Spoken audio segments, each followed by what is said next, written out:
आग्रह करूंगा मंचासीन हमारे सभी अतिथियों और महाराज श्री से कि पधारें और माँ सरस्वती की इस प्रांगण में सर्वप्रथम हम सरस्वती माता का पूजन करेंगे। और हमारे बीच में आदरणीय राजेंद्र जी खंडेलवाल साहब, आदरणीय ब्रिजेश जी विजय भी यहाँ हैं। सहयोग के लिए कृपया आप भी मंच पर आ जाएं, फिर पुनः अपना स्थान ग्रहण करें।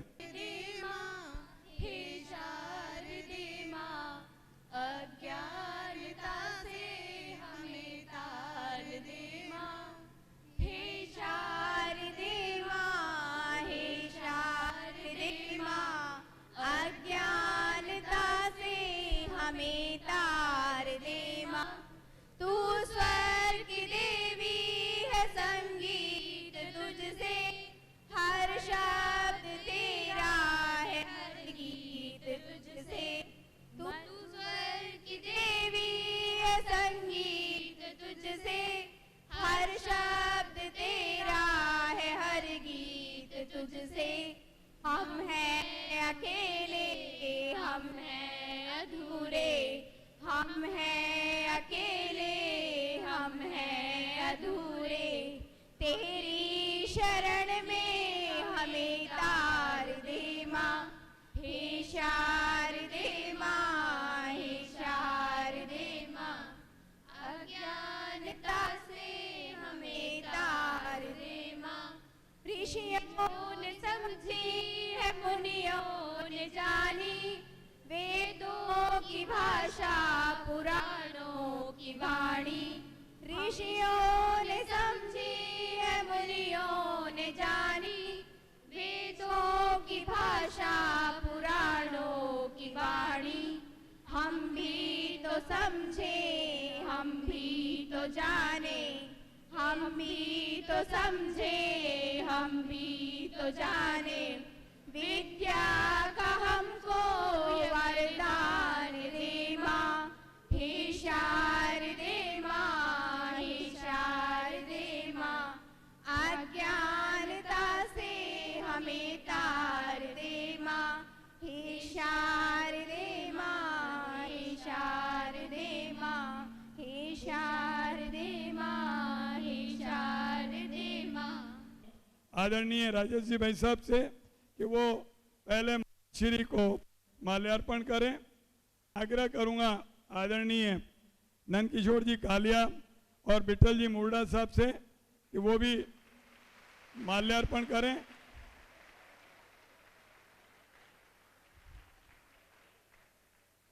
इसी क्रम में सम्मानीय घनश्याम जी मुंदड़ा साहब, राजेंद्र जी शारदा साहब,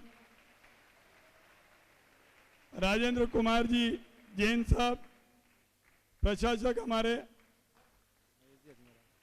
महेश जी अजमेरा साहब और प्राचार्य अमित जी, सुरेश जी काबरा साहब पधारे। देखो फिर प्रमोद जी भंडारी साहब, गिराज जी लखोटिया साहब।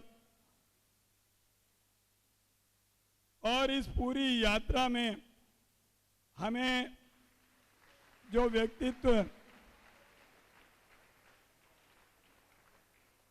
व्यक्तित्व लगातार प्रथम दिन से हमारे साथ हैं, आदरणीय राजेंद्र जी खंडेलवाल साहब से भी मैं आग्रह करूंगा कि वो भी इस परिसर में यात्रा परिवार की ओर से महाराज श्री का स्वागत करें।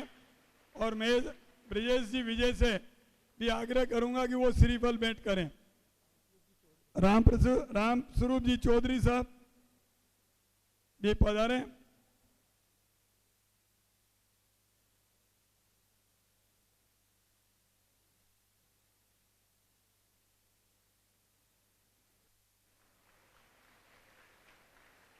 अर्चना राजावत भी महाराज का सम्मान करें। महेश जी जमर साहब।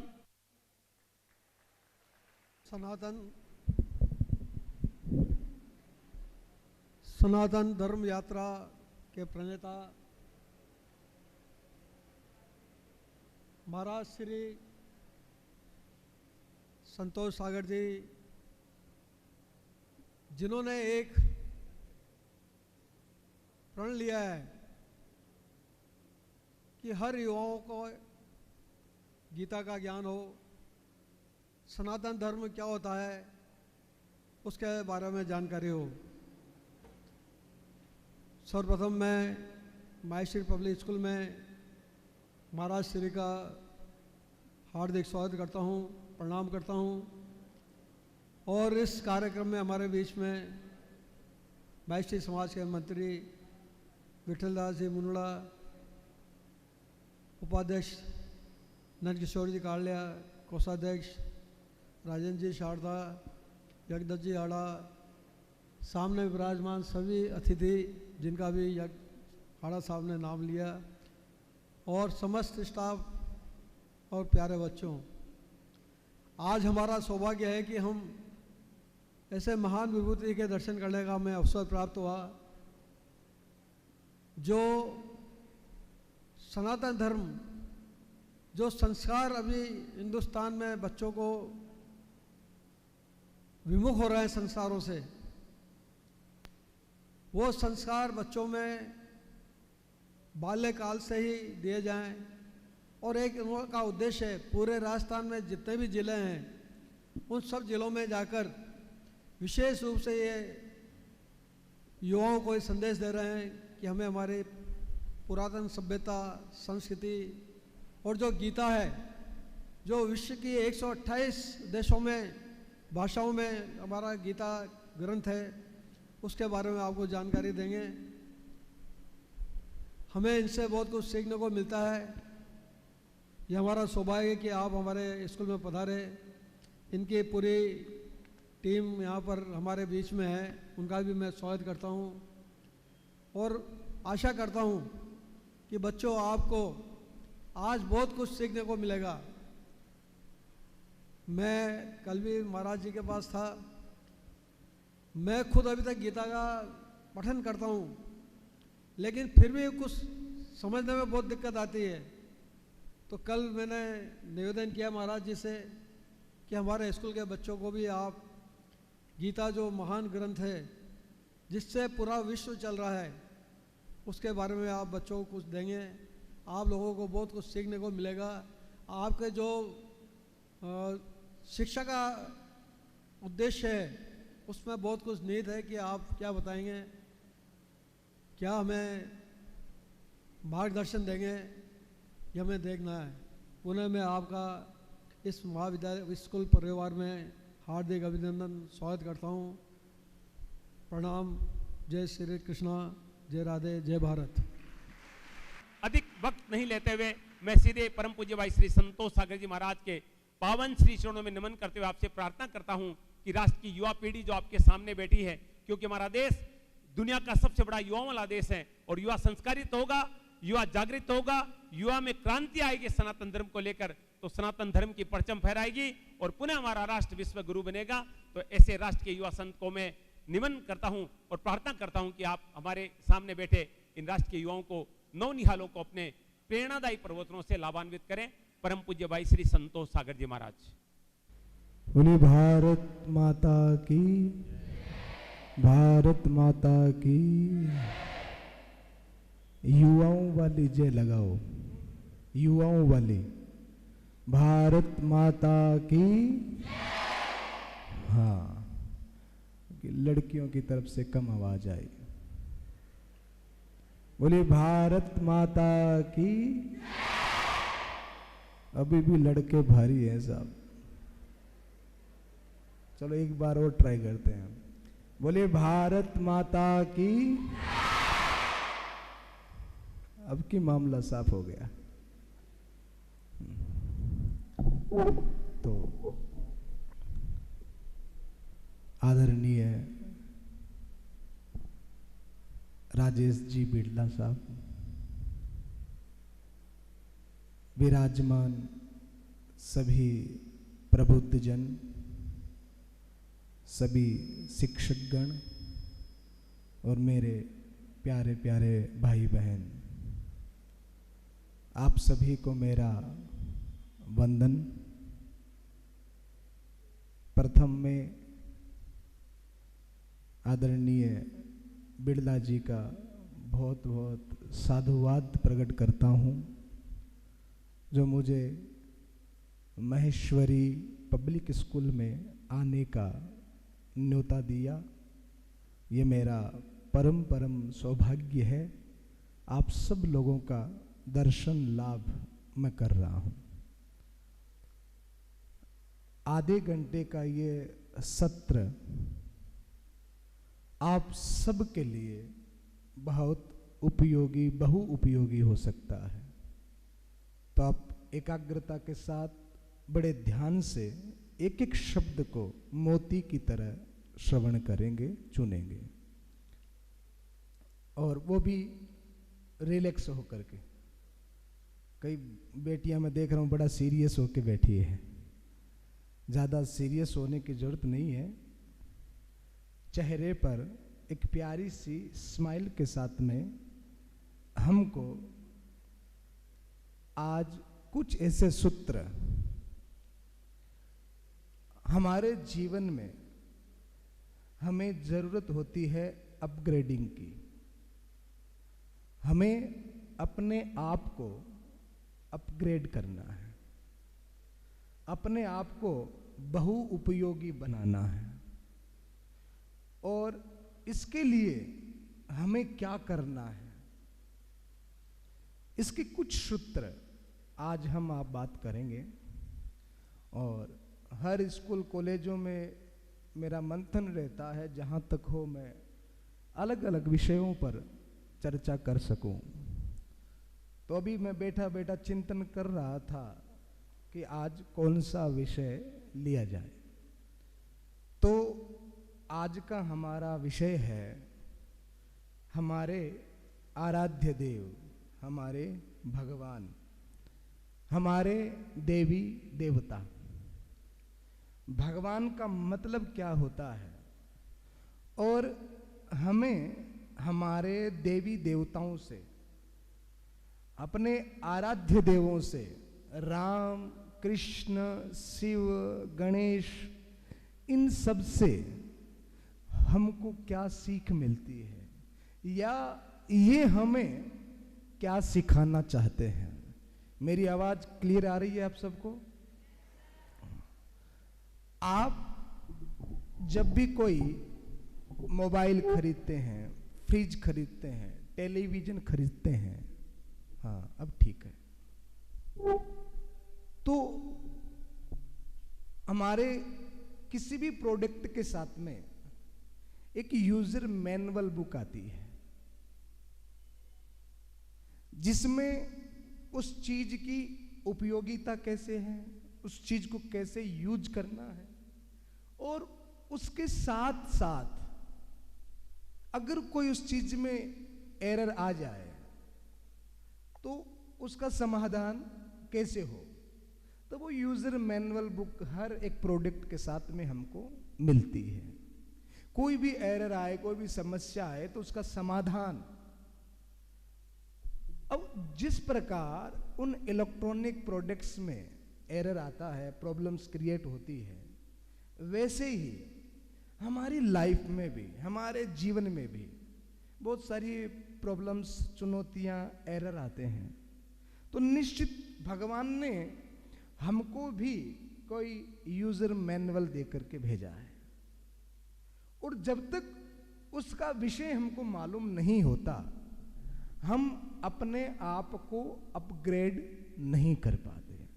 तो अपने आप को बहुउपयोगी, अपना जीवन सुंदर, खुशहाली से तेजस्वी, ये अपन कैसे कर सकते हैं। तो ये जो सत्र है 20, 30, 40 मिनट का, ये सत्र आपके लिए बहुउपयोगी है। आपके जीवन में वो यूजर मैनुअल क्या है जिससे आप अपने आप को निरंतर अपग्रेड कर सकते हैं। निरंतर आप अपने आप को ऊंचाइयों की तरफ, उत्थान की तरफ ले जा सकते हैं। ऊंचाई का, उत्थान का मतलब केवल पैसे कमाने से नहीं होता है। कोई युवा बालक अगर ये सोच ले कि मैं बहुत सारा बड़ा डिग्रीज लेकर के, बहुत बड़ा पैकेज लेकर के, बहुत बड़ी सर्विस पे, नौकरी पे चला जाऊंगा और मैंने अपने आप को अपग्रेड कर लिया, मैंने बहुत कुछ कर लिया, तो ये उसकी भूल है। एक स्कूल में मैंने एक लड़के से पूछा कि तू बड़ा होकर के क्या बनने वाला है, तो उसने कहा सर पैसे वाला। क्या बनना चाहता हूँ? पैसे वाला। तो मैंने कहा कितने पैसे वाला? बोले मेरे पास में 10 घर हो, 20 गाड़ियां हो, 5 मोबाइल हो, इतना पैसे वाला, अलग अलग घर हो मेरे पास, अलग अलग गाड़ी हो, मैं इतना पैसे वाला बनना चाहता हूं। उस लड़के का नाम था वरुण। क्या नाम था?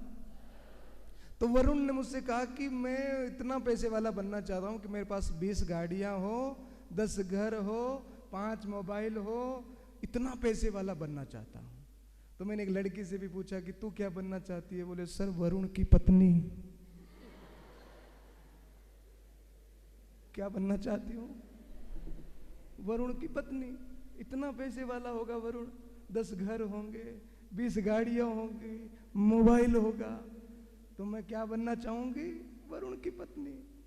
तो अपग्रेडिंग का मतलब बिल्कुल भी यह नहीं है। आज हमारा सब्जेक्ट है हमारे देवी देवता, हमारे भगवान हमको क्या शिक्षा देते हैं। सर्वप्रथम हम बात करें भगवान श्री कृष्ण की। कृष्ण का मतलब दुख नहीं है, कृष्ण का मतलब है उत्सव। कृष्ण का क्या मतलब है? उत्सव, हैप्पीनेस, खुशी। श्री कृष्ण के जीवन में आप अगर श्री कृष्ण के जीवन के बारे में, आजकल हमारे बच्चे, युवा, लगभग युवा राम के बारे में तो बहुत कम जानते भी नहीं, पर कृष्ण के बारे में थोड़ा थोड़ा जानते हैं। और वो भी कितना जानते हैं? बोले जितना टेलीविजन पर धारावाहिकों में दिखाया जाता है। एक वो नाटक आता है, सीरियल आता है राधा कृष्ण, आपने देखा होगा कभी? तो उसमें राधा और कृष्ण को एक प्रेमी और प्रेमिका के रूप में, एक लवर्स के रूप में दिखाया जाता है। हमारे बच्चे श्री कृष्ण को सिर्फ उतना सा जानते हैं, उससे ज्यादा श्री कृष्ण को हम नहीं जानते हैं। एक लड़का तो मेरे को मिला, बोले सर भगवान श्री कृष्ण ने 16,108 विवाह किए। कितने किए? 16,108 विवाह किए। तो सर 2-4 हम भी कर लें तो क्या फर्क पड़ता है?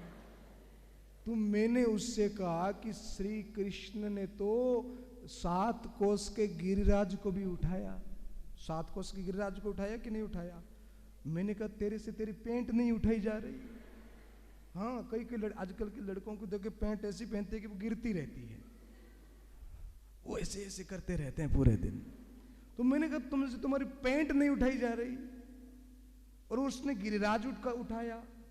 श्री कृष्ण ने तो विष का पान किया, जहर भी पिया, तो तुम भी 2-4 घूंट ले लो, अगर बच जाओ तो कर लेना विवाह। तो श्री कृष्ण ने जो किया हम नहीं कर सकते, पर श्री कृष्ण ने जो कहा वो हम करें, और श्री राम ने जो किया वो हम करें। तो राम ने किया वो हम कर सकते हैं, श्री कृष्ण ने जो कहा वो हमको करना है। तो श्री कृष्ण, अगर पहले हम श्री कृष्ण के जीवन की बात करें, सर्वप्रथम श्री कृष्ण के मम्मी पापा छूटे, वो पैदा कहीं पे हुए पर रहना उनको कहीं पर पड़ा। फिर उनका जीवन चुनौतियों से, संघर्षों से भरा हुआ। थोड़े बड़े हुए तो मित्र छूटे, फिर घर छूटा, गोकुल छूटा, परिवार छूटा, और उनकी प्रिय सखी राधा छूटी, मुरली छूटी, माखन छूटा, और श्री कृष्ण फिर मथुरा जाकर के रहने लगे। मथुरा में भी वो शांति से नहीं रहे। एक जरासंध नाम का राक्षस जो उनके ऊपर बार बार आक्रमण करता है, चुनौतियां देता है, कितनी बार वो युद्ध करता है।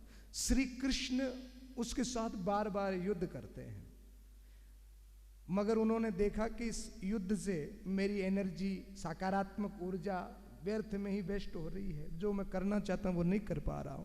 तो श्री कृष्ण ने मथुरा छोड़ा। और फिर वो द्वारिका गए, और द्वारिका गुजरात में जाकर एक नगरी और उन्होंने बसाई। फिर वो द्वारिका भी अंत में जलमग्न हो जाती है। तो मथुरा छूटा, गोकुल छूटा, द्वारिका छूटा, चुनौतियों से भरा हुआ श्री कृष्ण का जीवन। पर फिर भी श्री कृष्ण के जीवन में एक विशेष बात, वैसे तो श्री कृष्ण से सीखने के लिए हमारे पास में बहुत सारे सूत्र हैं, पर सबसे मोस्ट इंपॉर्टेंट सूत्र श्री कृष्ण का यह है कि श्री कृष्ण दुख का नाम नहीं है, श्री कृष्ण उत्सव का नाम है। वो एक अकेले ऐसे व्यक्ति हैं, ऐसे महापुरुष हैं, ऐसे हमारे आराध्य देव परमात्मा हैं, जो रोते हुए नहीं जन्मे, हंसते हुए जन्मे, और जीवन पर्यंत उनके चेहरे पर मुस्कुराहट रही, स्माइल रही। आदमी को आप कितना भी मेकअप कर लो, पर आदमी का अगर सबसे सुंदर कोई श्रृंगार है तो क्या है? स्माइल है। अगर आपके चेहरे पर स्माइल नहीं है, मुस्कुराहट नहीं है, तो आप कितने भी कैसी भी हेयर कटिंग करवाओ, कैसे भी ड्रेस लगाओ, कैसा भी मेकअप करो, आपका फेस सुंदर नहीं लगेगा। तो श्री कृष्ण नाम है उत्सव का। श्री कृष्ण से हमको एक बात, पहली बात श्री कृष्ण से हमको ये सीखनी चाहिए कि जिंदगी में कैसी भी परिस्थिति क्यों ना आ जाए, हमारे चेहरे की मुस्कुराहट गायब नहीं होनी चाहिए। ये परमात्मा का दिया हुआ सबसे सुंदर गिफ्ट हमको है, हमारे चेहरे पर स्माइल होनी चाहिए। ये गिफ्ट केवल मनुष्य को दिया, हमको दिया। आपने कभी भैंस को हंसते हुए देखा है? हैं? बंदर को हंसते हुए देखा है? और गधा तो कभी हंसता ही नहीं, गधा कभी नहीं हंसता। Donkey can not smile, monkey can never smile. आप देखोगे वो कभी नहीं हंसते। अच्छा, कभी रात में अंधेरी गली में हम जा रहे हो और कोई भैंस हंसती हुई बीच में मिल जाए, है?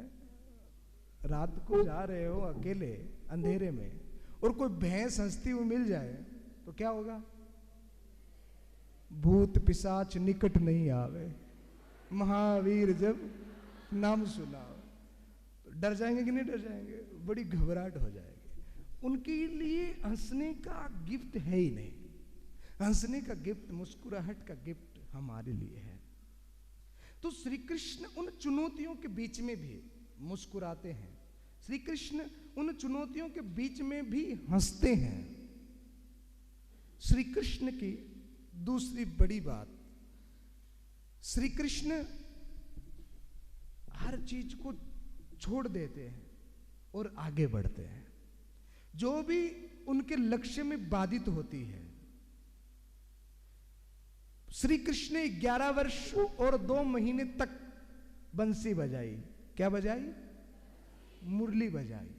पर जब उनको था कि अब बंसी बजाने का समय नहीं है, अब मुझे पढ़ना है, अब मुझे मेहनत करनी है, अब मुझे द्वारिकाधीश बनना है, अब मुझे मेरे मित्र अर्जुन की हेल्प करनी है, अब मुझे कुछ करना है समाज के लिए, राष्ट्र के लिए, तो उन्होंने अपना बचपना छोड़ा। 11 वर्ष और 2 महीने के बाद में श्री कृष्ण ने मुरली नहीं बजाई, श्री कृष्ण ने माखन नहीं खाया। फिर वो राष्ट्र की सेवा के लिए, समाज की सेवा के लिए उन्होंने खूब मेहनत की। और आपको पता है, श्री कृष्ण ने 64 दिनों में, 64 डेज ओनली, सारी विद्याओं को ग्रहण किया। यानी कि आप अल्प समय में बड़ी मेहनत करके बड़ा काम कर सकते हैं। आपको पता है, स्वामी विवेकानंद जब गए इस संसार से तो उनकी आयु कितनी थी? 39 ईयर्स। गुड। कितनी उम्र थी? 39। तो 39 उम्र में, इतनी सी उम्र में, जहां पर आज का हमारा युवा फैशन और व्यसन से बाहर नहीं निकल पाता, कुछ सोचने की शक्ति सामर्थ्य नहीं होती, वो तेरी मेरी में उलझा हुआ रहता है, वहां स्वामी विवेकानंद, आज पूरे विश्व में ऐसा कौन व्यक्ति होगा जो स्वामी विवेकानंद को न जानता हो और स्वामी विवेकानंद को न पढ़ा हो? अपितु केवल भारत में नहीं, विश्व की हर कंट्री में स्वामी विवेकानंद पर स्टडी होती है, उनको पढ़ा जाता है। तो मोस्ट इंपॉर्टेंट ये है कि आप कितने जी रहे हो, ये इंपॉर्टेंट नहीं है, पर आप जितने जी रहे हो, कैसे जी रहे हो, ये मोस्ट इंपॉर्टेंट है। कितना, अब फलाना दादाजी बोले 100 साल लेकर के गए, और उन्होंने 100 साल में किया क्या? ये उनकी योग्यता, ये उनकी उपलब्धि है। तो हमें कितना जीना नॉट मैटर, हमें कैसे जीना मैटर है। इसको हमें चिंतन करना है कि हमें जीना कैसे है, हमारा जीवन हमको कैसे बनाना है। ये गंभीर था। श्री कृष्ण द्वारिका के राजा होते हैं, इतना बड़ा शासन उनके पास, और दूसरे में वो भगवान भी हैं। श्री कृष्ण से हमें दूसरी चीज सीखनी है, विनम्रता। क्या सीखनी है? इतने बड़े होकर युधिष्ठिर जी का एक यज्ञ होता है, राजसु यज्ञ, बहुत बड़ा यज्ञ। उसमें हर व्यक्ति अलग अलग सेवा करता है। कोई कुछ सेवा कर रहा है, कुछ सेवा कर रहा है। आपको पता है उसमें श्री कृष्ण ने क्या सेवा की है? अरे वाह, ताली। क्या नाम आपका? खुशहाल, बहुत सुंदर, जाओ ताली बजाओ इसको। धन्य हो गया मैं। आज महेश्वरी पब्लिक स्कूल के बच्चों से मिल करके मैं धन्य हो गया। आपको इतना ज्ञान, इतना नॉलेज। श्री कृष्ण ने द्वारिका के राजा होते हुए, सर्वसमर्थ होते हुए, कभी उन्होंने अपनी सत्ता का, कभी अपने पावर्स का दुरुपयोग नहीं किया। और इतने विनम्र श्री कृष्ण कि वो कभी पत्तल उठाते हुए भी संकोच नहीं करते। राजा होते हुए, इतने बड़े होते हुए भी वो जूठी पतलों को उठा लेते हैं, जूठी थाली को उठा लेते हैं। वो इतने बड़े राजा होते हुए, इतने बड़े सम्राट होते हुए भी वो ड्राइवर बन जाते हैं। वो छोटी सी सर्विस कर लेते हैं, छोटा सा काम कर लेते हैं, संकोच नहीं करते। वो काम को महत्व देते हैं। अर्जुन के ड्राइवर बन गए, रथ चला रहे हैं। तो श्री कृष्ण की तरह हमारे अंदर में क्या होना चाहिए? विनम्रता होनी चाहिए। अपने लक्ष्य को ध्यान में रख करके कड़ी मेहनत होनी चाहिए। हमारे चेहरे पर क्या होनी चाहिए? स्माइल, मुस्कुराहट होनी चाहिए। और श्री कृष्ण की विशेष बात देखो, हमारे जीवन में, आपके जीवन में, अभी वर्तमान की बात कर रहा हूं, इस बात को ध्यान से सुनना। हमारे लाइफ में अभी कोई एरर आएगा तो इसका मुख्य कारण क्या होगा पता है? उसका मुख्य कारण होगा संगति। क्या होगी? जित संग दोषा। हमारे जीवन में अगर कोई एरर अभी आ रहा है या आएगा तो उसका मुख्य कारण होगा संगति। आपको पहले ये चेक करनी है कि मैं जिन दोस्तों के साथ में बैठ रहा हूं या मेरी फ्रेंडशिप जिनके साथ में है, वो बच्चे, वो मेरे मित्र कैसे हैं। इसके ऊपर आपको, अगर आपको खुद को अपग्रेड करना है तो आपको सबसे पहले ये देखना होगा कि जिसके साथ मैं बैठ रहा हूं, उठ रहा हूं, पढ़ रहा हूं, वो मेरा फ्रेंड कैसा है। आपको देखो, श्री कृष्ण जब वो महाभारत का युद्ध हुआ तो श्री कृष्ण के पास में 2 जने आए। एक का नाम था अर्जुन और एक का नाम था दुर्योधन। तो दोनों को ही श्री कृष्ण ने ऑफर दिया कि भाई मांगो, आपको क्या चाहिए। तो अर्जुन ने किसका चुनाव किया? श्री कृष्ण का। और दुर्योधन ने किसका चुनाव किया? सेना का, भीड़ का चुनाव किया। भीड़ से अपग्रेडिंग नहीं मिलती। आपके जीवन में श्री कृष्ण के जैसा एक सारथी, एक मित्र मिल जाए, जो महाभारत का युद्ध का मतलब बहुत बड़ी प्रॉब्लम, बहुत बड़ी समस्या, और एक मित्र आकर के उस समस्या से अर्जुन को निकाल देता है। एक ऐसा सच्चा मित्र हमारे जीवन में होना चाहिए। और आप कितने भी बड़े बन जाओ, उस सच्चे मित्र का साथ कभी छोड़ना नहीं चाहिए। और एक ऐसा मित्र हो, मित्र वो नहीं होता जो आपकी गलतियों में आपको साथ देता है। आपकी गलतियों में जो आपका साथ देता है वो मित्र नहीं है। मित्र वो होता है जो आपको गलती करने ही नहीं देता है। सच्चा मित्र कौन? जो आपको गलती करने ही न दे, वो आपका सच्चा मित्र होता है। तो एक कोई मित्र हमारा जीवन में हो कृष्ण के जैसा, जो हमको गलती करने से रोके, हमको सही मार्ग बतलाने वाला हो। तो हमारे श्री कृष्ण अर्जुन को उस समय एक ज्ञान देते हैं। एक मित्र अपने मित्र को आगे बढ़ने के लिए, कुछ अच्छा करने के लिए एक ज्ञान देता है, एक गीत गाता है। देखते हो ना आप, कोई आदमी जब डिप्रेशन में होता है, टेंशन में होता है, तो वो क्या करता है? बोलो। गाना सुनता है। कोई आदमी माइंडली डिस्टर्ब हो, थोड़ा टेंशन में हो, डिप्रेशन में हो, तो वो क्या करेगा? वो गाने सुनेगा, गीत सुनेगा। पर अर्जुन जब डिप्रेशन हुए, चिंतित हुए, तो श्री कृष्ण ने उनको, उनके लिए गीत गाया, जिसको कहते हैं गीता। क्या कहते हैं?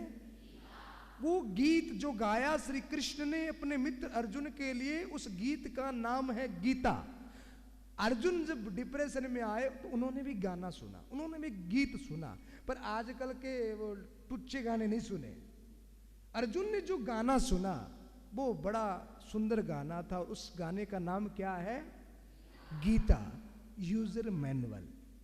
आप अपने आप को कैसे अपग्रेड कर सकते हैं, आप अपने जीवन में आए हुए एरर को कैसे खत्म कर सकते हैं, इसके लिए श्री कृष्ण ने अर्जुन के माध्यम से हम सबको एक यूजर मैनुअल दिया। उसका नाम क्या है? आपके घर में है? किस किस के घर में है? अरे वाह! अच्छा, आप में से किसी ने पढ़ा इसको कभी? गीता के श्लोक किस किस को याद है?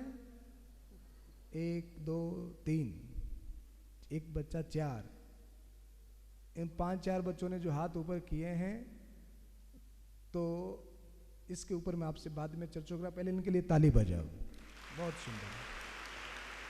तो ये यूजर मैनुअल, आप अपने एरर को कैसे खत्म कर सकते हैं, आप अपने जीवन में अपग्रेड कैसे रह सकते हैं, इसके लिए हमको किसने दी? किसने दी ये किताब? श्री कृष्ण ने, भगवान ने दी। अब दूसरा सब्जेक्ट है हमारा राम। भगवान राम से हमें क्या सीखना है? रामायण के 2 पात्र हैं, एक का नाम है राम और एक का नाम है रावण। अगर आप इन दोनों की तुलना करें तो रावण हर मामले में राम से आगे है। किंगडम किसका बड़ा? रावण का। और 10 शीश उसके, 10 शीश का मतलब केवल 10 माथे से नहीं है। एक बच्चे ने मुझसे पूछा, बोले महाराज जी, अगर रावण के 10 माथे थे तो वो टी शर्ट कैसे पहनता था? सवाल तो सुंदर है ना। रावण के अगर 10 शीश होंगे तो वो टी शर्ट कैसे पहनता होगा? तो मैंने कहा वो टी शर्ट पहनता ही नहीं, वो शर्ट पहनता था। तो रावण के 10 शीश का मतलब है उसको 4 वेदों का और 6 शास्त्रों का ज्ञान था। वो बड़ा बुद्धिमान था, बड़ा ज्ञानी था। अगर ज्ञानी की बात करें, पंडित की बात करें, एक आचार्य की बात करें, तो रावण के जैसा पंडित, आचार्य, बुद्धिमान, ज्ञानी कोई नहीं था। सेना उसकी बड़ी, किंगडम उसका बड़ा, ज्ञान उसके पास, बल उसके पास। यानी कि राम तो एक भगवा वस्त्र पहन करके एक वनवासी अकेले अपने छोटे भाई लक्ष्मण के साथ में वन में 14 वर्ष के लिए भटक रहे हैं, 14 वर्षों के लिए। और अगर पूरी रामायण में राम के ये 14 वर्ष वनवास के लिए निकाल दिए जाएं तो रामायण में कुछ बचेगा ही नहीं। हमारे गुरुदेव कहा करते थे कि राम वन में गए इसलिए राम बन गए, राम वन गए इसलिए राम बन गए। उन 14 सालों का वो संघर्ष, आदमी को कभी अपने संघर्ष से घबराना नहीं चाहिए। अपनी चुनौतियों से घबराना नहीं चाहिए। आदमी को भगवान चुनौतियां और संघर्ष इसीलिए देता है कि भगवान उसको अपग्रेड करना चाहता है। जब तक आपके जीवन में चुनौतियां और संघर्ष नहीं आएंगे तब तक आप अपग्रेड नहीं होंगे। तो जीवन में चुनौतियां और संघर्ष बहुत जरूरी है निखरने के लिए। अब उस चुनौतियों में कोई बिखर जाता है और कोई निखर जाता है। तो राम और रावण में फर्क क्या है? आज भी रामायण के हजारों साल बीत गए, पर उन हजारों सालों में आज भी इस भारतवर्ष में कोई भी मां अपने बेटे का नाम रावण नहीं रखती। क्या रखती है? राम रखती है। राम के पास में क्या था? राम के पास में हौसला था। राम के पास में क्या था? राम के पास में पराक्रम था। और ये हौसला और पराक्रम ही तुमको राम बनाता है। रावण के पास में सब कुछ होते हुए भी रावण के पास में भय था। रावण के पास में डर था। रावण कैरेक्टरलेस था। रावण के पास में चरित्र नहीं था। और उसका परिणाम ये हुआ कि उसके पास सब कुछ होते हुए भी रावण हार गया। और राम के पास कुछ नहीं होते हुए भी राम विजय हो गए। और हमारे शास्त्रों ने, हमारे महापुरुषों ने राम के लिया रामो विग्रवान धर्मः। राम क्या है? बोलिए इस लाइन को, राम विग्रवान धर्मः। इसका मतलब होता है राम राम राम साक्षात धर्म मूर्ति है। राम के जीवन में हौसला था, राम के जीवन में पराक्रम था, पर राम के जीवन में सबसे बड़ी चीज क्या थी पता है? राम के जीवन में सबसे बड़ी चीज थी सत्य। क्या थी? सत्य था उसके जीवन में। आपका नींव जो है ना, आधार क्या होना चाहिए? सत्य है। आपकी नींव क्या होनी चाहिए? सत्य। झूठ पर खड़ी की हुई इमारत कब गिर जाए कोई पता नहीं। आज बोला गया एक झूठ 60 साल बाद में भी आपको रोने के लिए मजबूर कर सकता है। आज बोला हुआ एक छोटा सा झूठ 60 साल बाद में भी आपको रोने के लिए मजबूर कर सकता है। तो हमारे जीवन में क्या होनी चाहिए? सत्य। हमारे जीवन में होना चाहिए दया। हमारे जीवन में होना चाहिए प्रेम, जीव मात्र के लिए। तो ऐसे हमारे राम हैं, हमारे ऐसे कृष्ण हैं। और सबसे बड़ी बात, हमारे देवी देवताओं से हमें एक शिक्षा और मिलती है। आप देखोगे हमारे देवी देवता के हाथ में अस्त्र भी है, शस्त्र भी है। हमारे भगवान महादेव शंकर, उनके हाथ में रामायण भी है, उनके हाथ में डमरू भी है, और उनके हाथ में बोलो त्रिशूल भी है। रामायण हाथ में लेकर शंकर हमसे ये कह रहे हैं कि हमको नॉलेज होना चाहिए, हमको ज्ञान होना चाहिए, हमको विद्या अध्ययन करना चाहिए। डमरू हाथ में लेकर के शंकर हमको ये कह रहे हैं कि हमारे जीवन में उत्सव होना चाहिए, हमारे जीवन में नृत्य होना चाहिए, हमारे जीवन में खुशी होनी चाहिए। और त्रिशूल हाथ में लेकर के शंकर हमसे ये कह रहे हैं कि अगर जीवन में कभी ऐसी कोई परिस्थिति आ जाए, आपके स्वाभिमान पर, आपके राष्ट्र पर, आपके पेरेंट्स पर, खुद के ऊपर अगर कोई चुनौती, कोई विपदा आन पड़े, तो आपके अंदर में वो हिम्मत, वो जज्बा, वो निडरता भी आपके अंदर में होनी चाहिए। ये सारी चीजें हमारे अंदर, ये नहीं कि एनी टाइम आदमी सीरियस रहे। कभी वो डमरू भी बजाए, कभी वो नाचे भी, कभी वो खुशियां भी मनाए, कभी वो गाएं, वो मुस्कुराएं, वो उत्सव मनाएं। पर ये नहीं कि केवल नाचता ही रहे, गाता ही रहे। उसको अध्ययन भी करना, उसको पढ़ना भी है, उसको ज्ञान भी लेना है। क्योंकि इस संसार में हमारा सबसे अच्छा कोई मित्र है तो वो हमारा, बोलो ना, सच्चा मित्र कौन? ज्ञान है। तो हमारे अंदर में ज्ञान होना चाहिए। और एक विशेष बात बताएं हमारे देवी देवताओं की, उनके पास में अस्त्र भी हैं, शस्त्र भी हैं। हमारे देवी देवता हमें जीव जंतुओं से प्रेम करना सिखाते हैं। हमारे देवी देवता हमें प्रकृति से प्रेम करना सिखाते। सनातन धर्म इसीलिए महान है, हमारे देवी देवता इसीलिए महान है, वो हमको प्रकृति की पूजा का संदेश देते हैं। अच्छा, शंकर जी को प्रसन्न करना हो तो क्या चढ़ाना पड़ेगा? बेलपत्र चढ़ाना पड़ेगा। प्रकृति की पूजा का संदेश उनको बेलपत्र। कृष्ण की पूजा करो तो क्या चढ़ाओ? अरे वाह, तुलसी। और गणेश जी की पूजा में दुर्वा चढ़ाएं, कृष्ण को तुलसी चढ़ाएं और शंकर जी को बेलपत्र चढ़ाएं। ये हमको संदेश है, मैसेज है कि हमको प्रकृति की पूजा करनी चाहिए। हमें अपने हाथ से एक आध पेड़ लगाना चाहिए।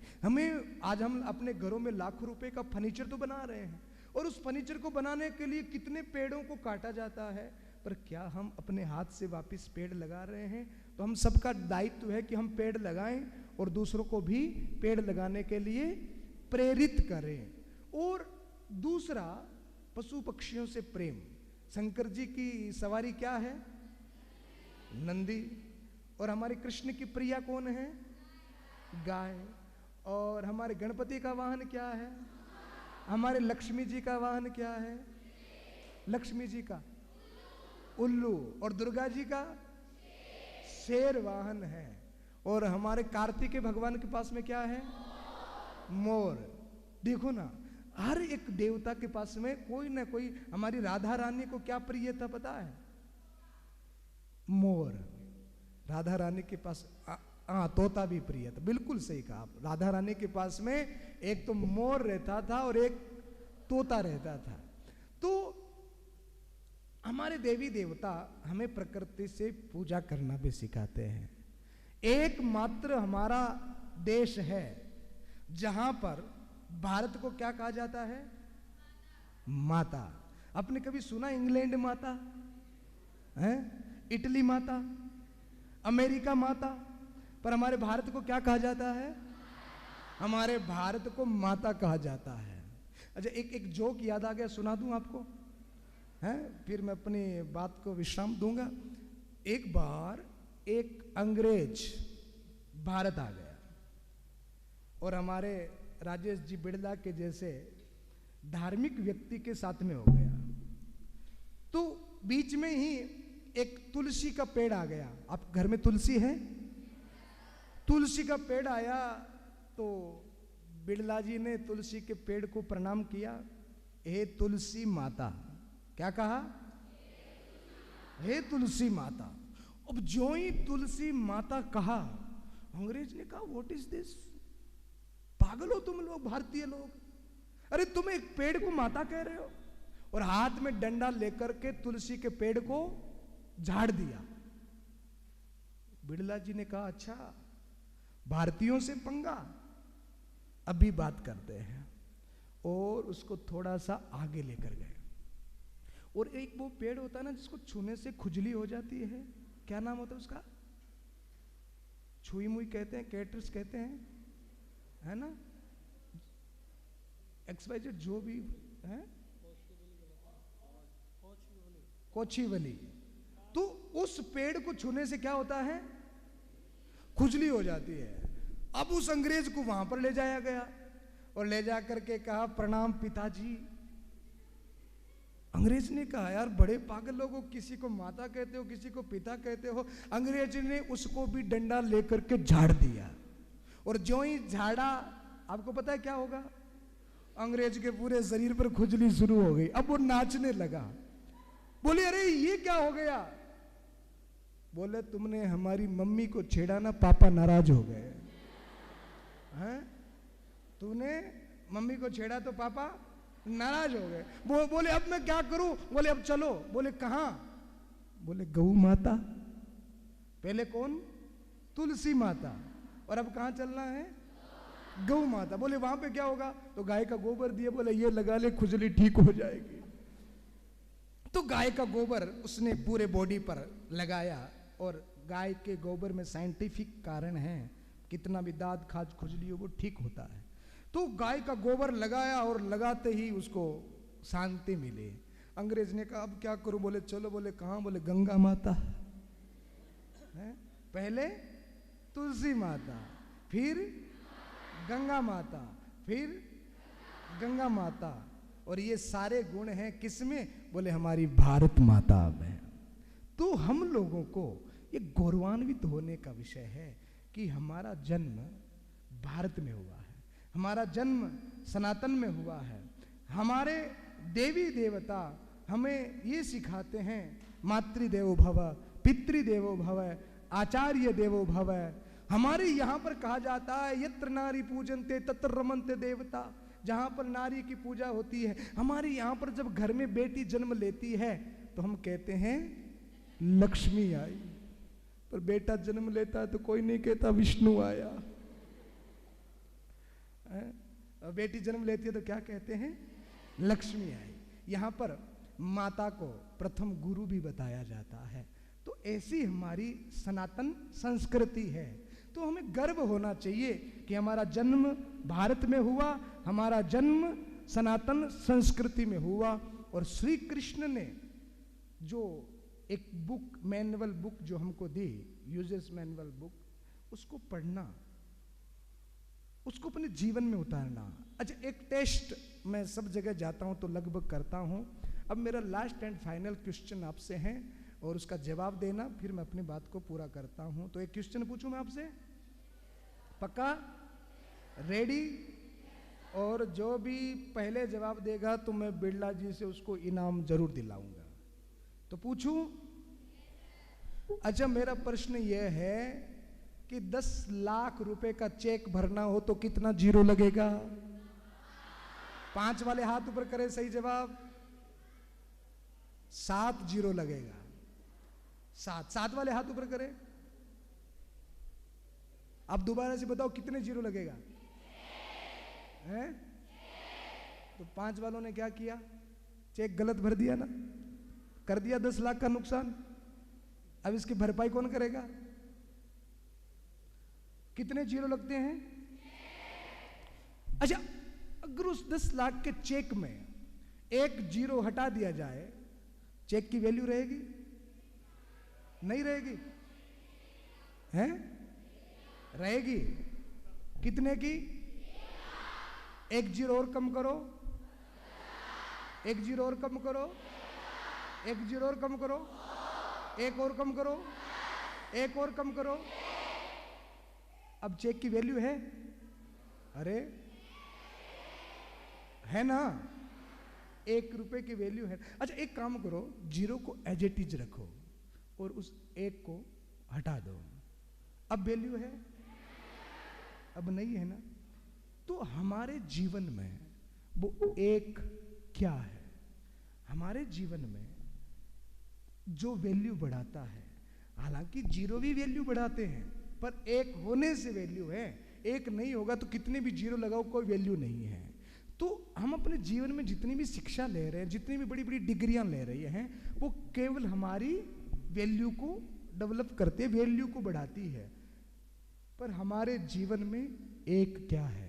आप नर्सरी से लेकर LLB, MBA, IIT करेंगे तो आपका बुद्धि बल तेज हो जाएगा। आप युवा हैं तो आपके पास में बाहुबल भी है। आप पढ़ाई लिखाई करके बुद्धि बल, बाहुबल, नौकरी करके धन बल, पैसा भी कमा लेंगे।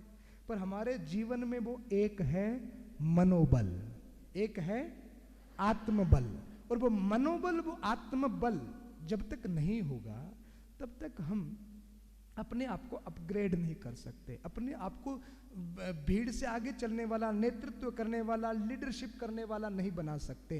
तो हमको अपने जीवन में वो 1 अर्जित करना है।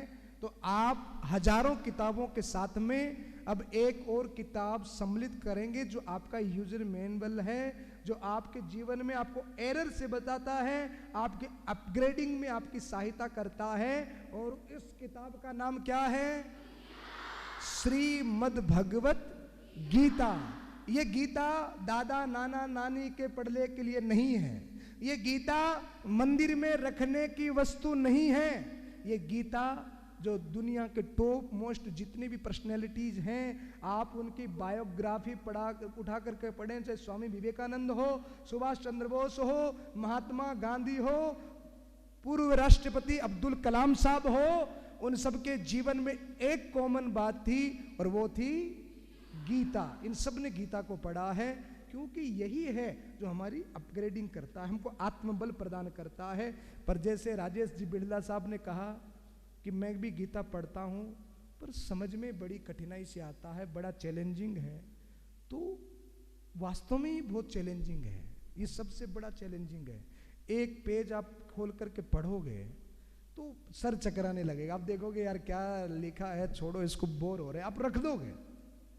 पर जिसने इस चैलेंज को एक्सेप्ट कर लिया कि नहीं, मुझे इसको समझना है कि इसमें क्या लिखा है, कृष्ण हमसे क्या, अब अपने आप को अपग्रेड करना है तो विषय भी तो बढ़ा लेना पड़ेगा ना, छोटे विषय से काम भी नहीं चलेगा, तो इसको आपको समझना है। और मैं गारंटी देता हूं, अगर इस बुक को आपने जान लिया तो और कुछ आपके जीवन में जानने को शेष न रह जाएगा। तो इस किताब को आप पढ़ेंगे। आज अगर मैं आपको गिफ्ट देके जाऊंगा तो लेंगे आप? कौन कौन लेगा? सब लेंगे। और फिर क्या करेंगे इसका? प्रॉमिस? महेश्वरी पब्लिक स्कूल के बच्चे झूठ तो नहीं बोलते, मुझे विश्वास है, पक्का प्रॉमिस है ना?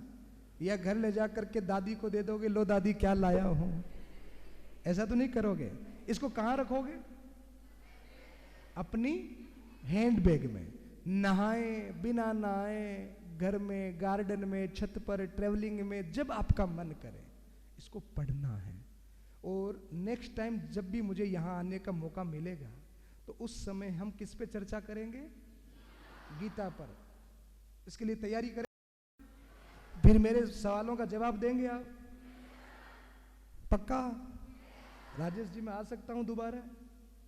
चलो, बिरला जी की भी छूट मिल गई, तो मैं कोशिश करूंगा कि दोबारा आऊं, तब हम किसके ऊपर चर्चा करेंगे? गीता के ऊपर चर्चा करेंगे। आप इसको पढ़ना, आप इसकी तैयारी करना, आप इसको हैंडबैग में रखना। हमारे भारत के प्रधानमंत्री श्री नरेंद्र साहब मोदी किसी के भी पास जाते, किसी पर्सनैलिटी से मिलते हैं, तो वो अपनी तरफ से क्या गिफ्ट करते हैं पता है? गीता गिफ्ट करते, क्योंकि वो कहते हैं हमारे राष्ट्र के पास इससे अमूल्य धरोहर नहीं है। हमारे बिड़ला जी के बड़े भाई साहब ओम जी बिड़ला, जिनको आज पूरा भारतवर्ष जानता है, आपने राष्ट्र कल्याण के लिए, गरीब कल्याण के लिए, मानव सेवा के लिए, बहुत सारे हमारे राष्ट्र की सेना के सम्मान के लिए बहुत सारे अच्छे काम किए हैं। उनके कामों को प्रशंसा करने के लिए मेरे पास शब्द नहीं है। हमारे ओम जी बिड़ला भी, मुझे पता पड़ा कि वो भी बहुत ज़्यादा गीता का अध्ययन करते हैं। एक बार उनके लिए भी ताली हो जाए। और उनकी गीता के ऊपर बहुत अच्छी स्पीच है, बहुत अच्छा बोलते भी हैं गीता के ऊपर। तो हम सबको भी भगवत गीता को पढ़ना है। तो आप इसको कहाँ पर रखेंगे? हैंडबैग में रखेंगे। आप इसको रोज पढ़ेंगे और 2 महीने के बाद मैं वापस 60 दिन के बाद में कोशिश करूंगा पुनः आने की। और पढ़ना कब है? जो समय आप थोड़ा बहुत मोबाइल को देते हो ना, देते हो, थोड़ा बहुत देते होंगे, तो उसके विषय पर मैं ज़्यादा नहीं बोलूँगा। मैं इतना ही बोलूँगा कि मोबाइल आपका मित्र नहीं है, मोबाइल आपका शत्रु है। जितनी उससे दूरी बना करके रखेंगे आपके लिए उतना ही लाभदायक होगा। मोबाइल को दूर करिए, गीता को लाइए। और गीता कब पढ़नी है? ये भी नहीं हो जाए कि स्कूल में आओ, टीचर्स ने पूछा बेटा होमवर्क किया, बोले मैं तो गीता पढ़ रही थी। ऐसा भी मत करना। पहले स्कूल का होमवर्क, स्कूल की पढ़ाई, स्टडी करना, और उसके बाद में जब भी समय मिले क्या पढ़ेंगे? भगवत गीता पढ़ेंगे। तो बहुत समय मैंने आपका ले लिया, कहने को मेरे पास बहुत सारी बातें हैं, पर आपके लिए इतना पर्याप्त है। बाकी बातें आप कहाँ से सीखेंगे? भगवत गीता से सीखेंगे। तो एक बार जोरदार जयकारा लगाएंगे, भारत माता की, भारत माता की, भारत माता की। तो एक बार पुनः महेश्वरी पब्लिक स्कूल के समुचित कमेटी को मेरा हृदय से आभार और आदरणीय राजेश जी बिड़ला को बहुत बहुत साधुवाद। आपने मुझे यहाँ आने का मौका दिया और आप सब लोगों से मिलने का अवसर मुझे प्राप्त हुआ। जय हिंद, जय भारत। श्रीमती सूरज जी बिड़ला जो हमारे अध्यक्ष महिला प्रशिक्षण संस्थान के हैं, आदरणीय को मैं काफ़ी समय से जानता हूँ। आप जब मैं महिला बाल विकास में था तो उस समय आप हमारे दुपट्टा ओढ़ा के सम्मान करें और श्रीफल भेंट करें। Attention students, don't make noise. Brijesh जी हम सब की ओर से आपका माल्यार्पण करें। ये शख्सियत किसी परिचय की मोहताज नहीं है, लेकिन फिर भी मैं आदरणीय शिव कुमार जी को आग्रह करूंगा कि वो डायरी दे। अब हमारे बीच में पुनः अग्रणी महाराज श्री खुद आशीर्वाद स्वरूप दुपट्टे प्रदान कर रहे हैं। तालियां एक बार जोरदार बनती हैं और गीता पुस्तक भेंट की गई। इसी क्रम में आदरणीय उपाध्यक्ष श्री नंदकिशोर जी कालिया साहब आ रहे हैं और महाराज श्री से आग्रह कि वो उन्हें भी दुपट्टा प्रदान के उनका मान सम्मान करें। इसी क्रम में मेरे बहुत ही अग्रणी और रोटरी में कई पदों को सुशोभित करते रहे सम्मानीय विठल दास जी मुंदड़ा साहब, क्योंकि हमने जब पल्स पोलियो का काम शुरू किया था तो आप सबसे आगे थे राजेंद्र जी और आप सम्मान करें। इसी क्रम में सह सचिव श्री गंज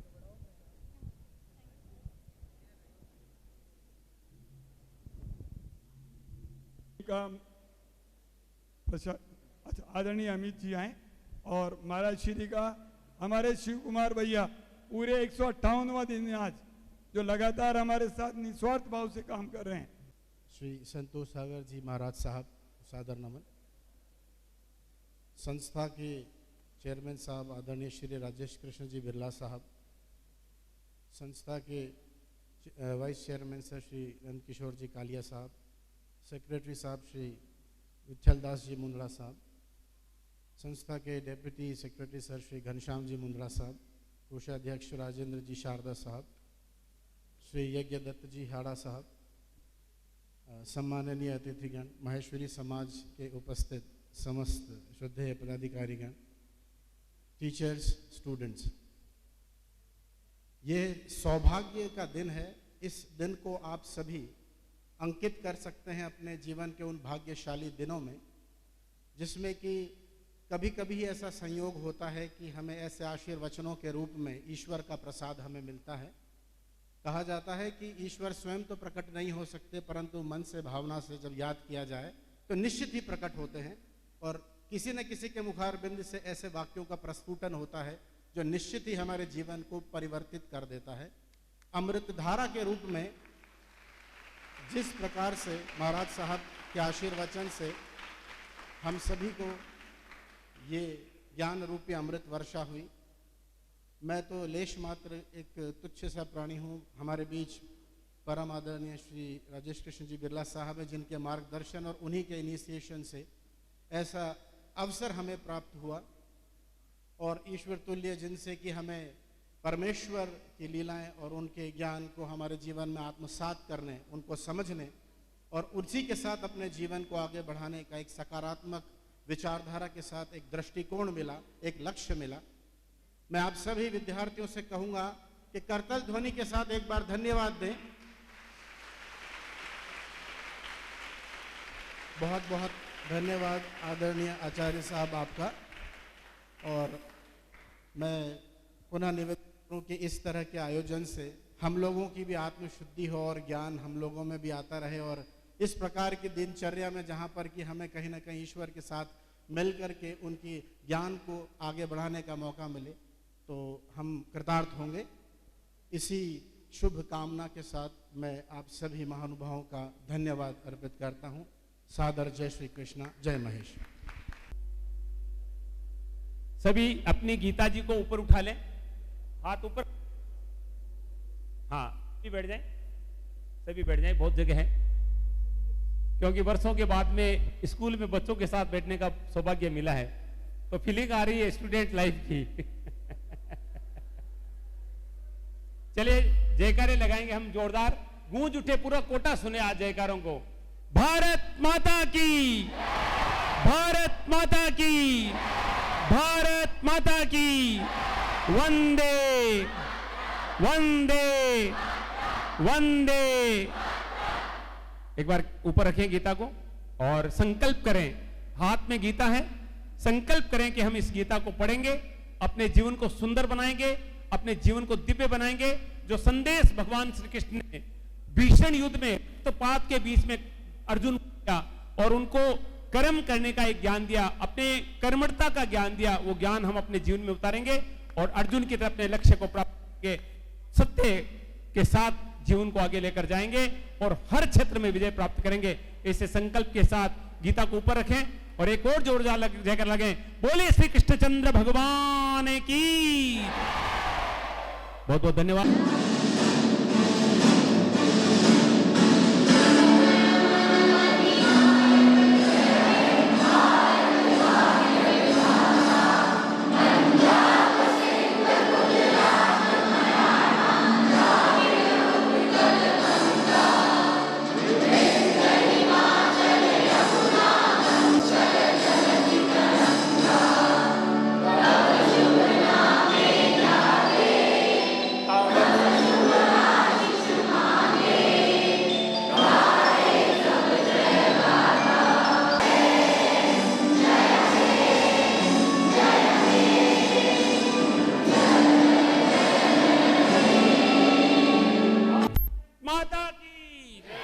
भारत माता की, भारत माता की। हमारा सनातन अमर रहे, अमर रहे। हमारा